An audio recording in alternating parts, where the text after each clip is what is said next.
Clash in Paris 2025 Bangladesh সময় অনুষ্ঠিত হতে চলেছে 31 আগস্ট রবিবার ঠিক রাত 12টায় আমরা লাইভ শো দেখতে পাবো। তো ক্ল্যাশ ইন প্যারিসের জন্য এখন পর্যন্ত কিন্তু WWE সর্বমোট 5টি ম্যাচ অ্যানাউন্স করে দিয়েছে। তো আর বাকি রয়েছে মাত্র একটি স্ম্যাকডাউনের এপিসোড। তো ধারণা করা হচ্ছে যে ক্ল্যাশ ইন প্যারিসে আমরা এই 5টি ম্যাচই দেখতে চলেছি। তো আমরা দেখতে চলেছি ওমেন্সদের মধ্যে ইন্টারকন্টিনেন্টাল চ্যাম্পিয়নশিপের জন্য বেকি লিঞ্চ ভার্সেস নিকি বেলার মধ্যে একটি টাইটেল ম্যাচ।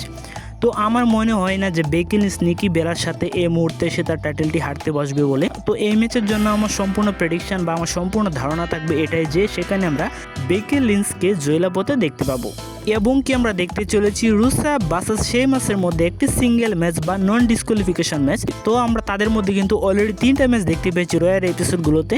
তো এখন আমরা কোনো পিএলইতে দেখতে চলেছি রুসা ভার্সেস শেমাসের মধ্যে একটি সিঙ্গেল ম্যাচ। তো এই ম্যাচে আমার সম্পূর্ণ প্রেডিকশন থাকতে চলেছে সেখানে আমরা শেমাসকে জয়লাভ হতে দেখতে পাবো এই ম্যাচটিতে এবং কি আমরা দেখতে চলেছি জন সিনা ভার্সেস লগেন পালের মধ্যে একটি সিঙ্গেল ম্যাচ। তো লাস্ট মানি ইন দ্য ব্যাংকে আমরা দেখতে পেয়েছিলাম জন সিনা অ্যান্ড লগেন পাল কিন্তু এক টিম হয়ে কাজ করেছিল।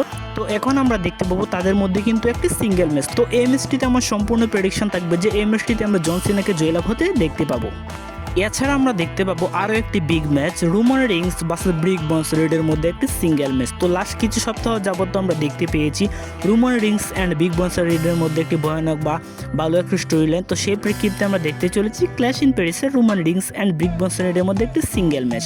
তো এই ম্যাচটিতে নিঃসন্দেহে আমার প্রেডিকশন থাকবে যে রোমান রিংস এই ম্যাচটিতে জয়লাভ করতে চলেছে এবং কি সর্বশেষ ক্ল্যাশ ইন প্যারিস 2025 মেন ইভেন্টে যে ম্যাচটি হতে চলেছে Seth Freakin Rollins, Jey Uso, CM Punk and LA নাইটের মধ্যে একটি ফ্যাটাল 4-ওয়ে ম্যাচ অল টাইটেলের জন্য। তো এই টাইটেলটি কিন্তু বর্তমানে সেথ ফ্রিকেন রলিন্স বহন করে আছে। তো আমার কোনোভাবে বা কিছুতে মনে হচ্ছে না যে এই মুহূর্তে সেথ ফ্রিকেন রলিন্স তার টাইটেলটি হারতে পারে বলে। তো এই ম্যাচটিতে আমার সম্পূর্ণ প্রেডিকশন থাকবে যে সেখানে আমরা সেথ ফ্রিকেন রলিন্সকে তার টাইটেলটি রিটেন হতে দেখতে পাবো। তো এই ছিল আজকের ভিডিও ভালো লাগলে অবশ্যই লাইক, কমেন্ট এবং কি সাবস্ক্রাইব করে পাশে থাকবেন। ধন্যবাদ সবাইকে।